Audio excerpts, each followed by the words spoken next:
The street lights all go out on the dot of 6.01. Soon people start their creeping, each attaching decimal watches in 2/4 time to the ticking, ticking, ticking from the street, and bodies begin tumbling one by one from rigid houses as the pace of people rattles out from door to car to street. The ticking, ticking turns into a pounding, pounding beat.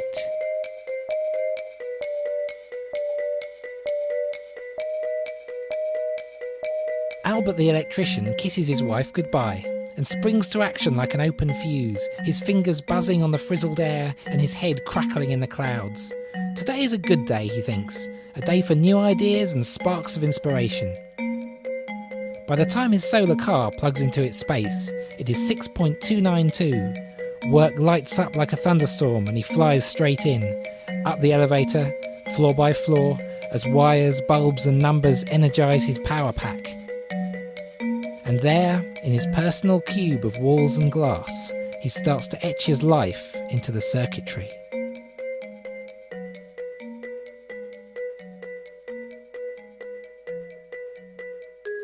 A square away, Jeremy the programmer hasn't been to bed. As the clock hit 5.142, his weary digits crept slowly down the clacking keys, his head drooping by degrees, till the glasses fell defeated from his face, the numbers spinning in his head. Now he wakes with a start at 6.333 and sees the rows of ones and zeros. His static fingers swarmed across the screen as he slept. Undo, undo, he thinks, swipes his hand and knocks his cold coffee flying over the keys. Crackles and sparks invade the air.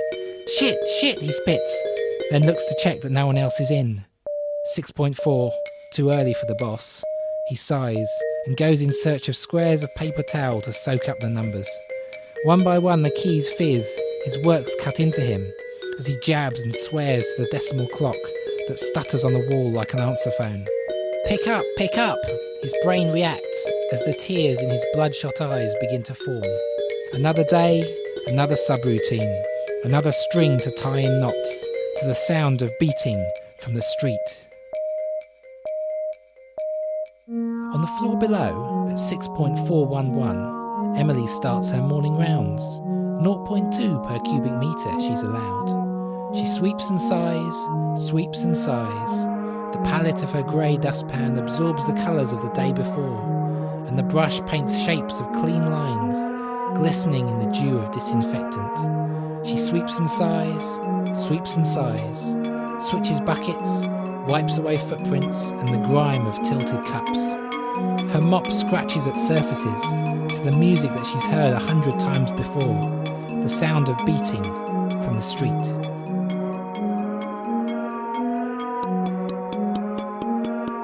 George at the call centre sits to start at exactly 6.5 a.m.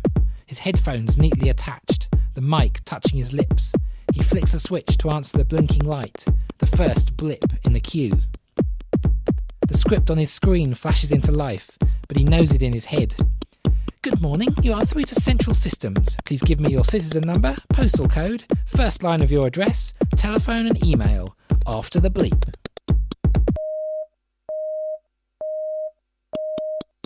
Another confused customer rattles off a list, point by point.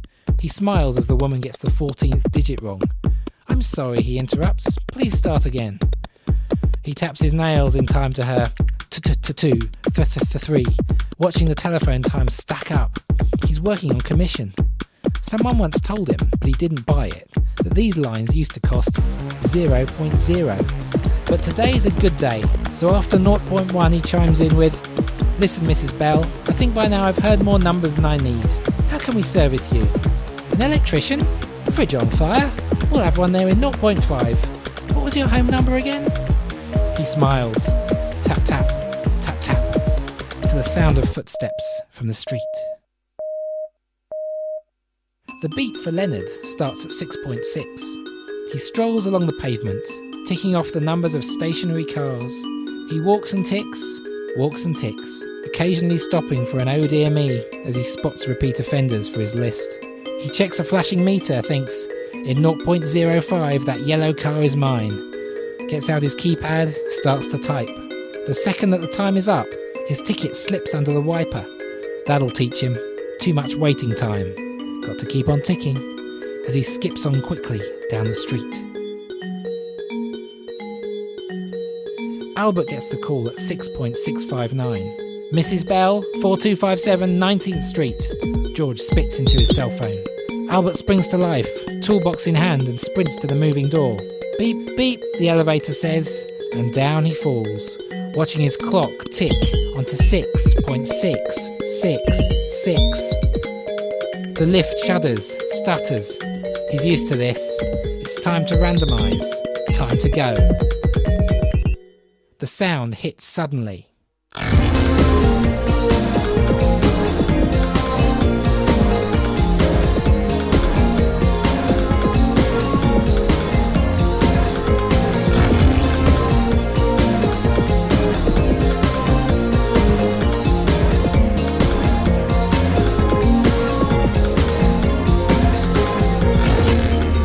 Emily's bucket clatters as she staggers, reels, holds onto a pole that keeps the staircase up. Her head spins, and her breath is quick and sharp.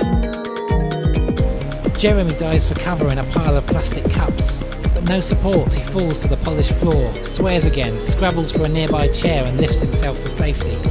He hates the time to randomise. He likes to be himself. He'll just sit here till 6.7, then he'll go and shave. A good 0.3 till the boss arrives, he sighs, and lets his eyelids droop to the sound of sheep bleating in the street. George gets quite a buzz from 6.666. Plugged in, he feels at one with every bite that screams into his ears. A community man, he thinks, and now he's wired to channel calls straight through his head. A good day now his fix is realised, and he hurls himself into his work, the smile of achievement frozen on his face. Good morning, he begins, and starts to feed on the voices, licks his lips. The lift door opens. Albert staggers to the street. His eyes are red, his shirt in tatters, and his briefcase scattering onto the pavement. The time to randomise has burnt his tie, and he leans to pick his detail up, tottering and smoking like a light bulb. Leonard sees the flash and runs across the street. "Can I help you, sir?"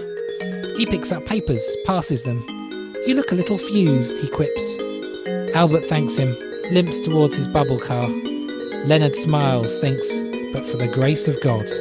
His head is clear, and off he taps, deciding that the time he spends on walking and observing, breathing in and breathing out, pays off in peace of mind. He takes his ticket book and writes it down. Taps and sighs, taps and sighs.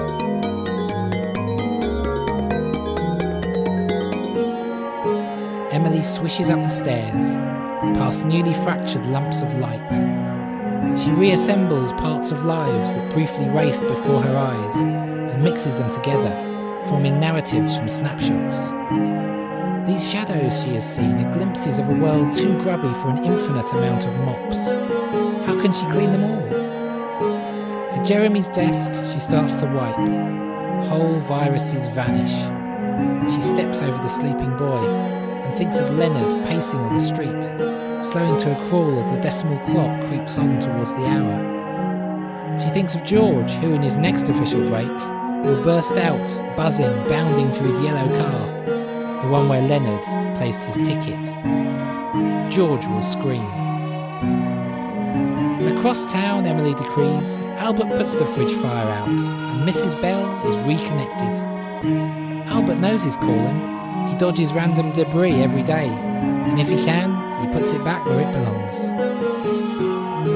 Emily draws her dustbag strings, closes her eyes, breathing in and breathing out, in time to the seconds stretching. The clock strikes 7.0000, and for that single moment, she can sigh and smile, timeless.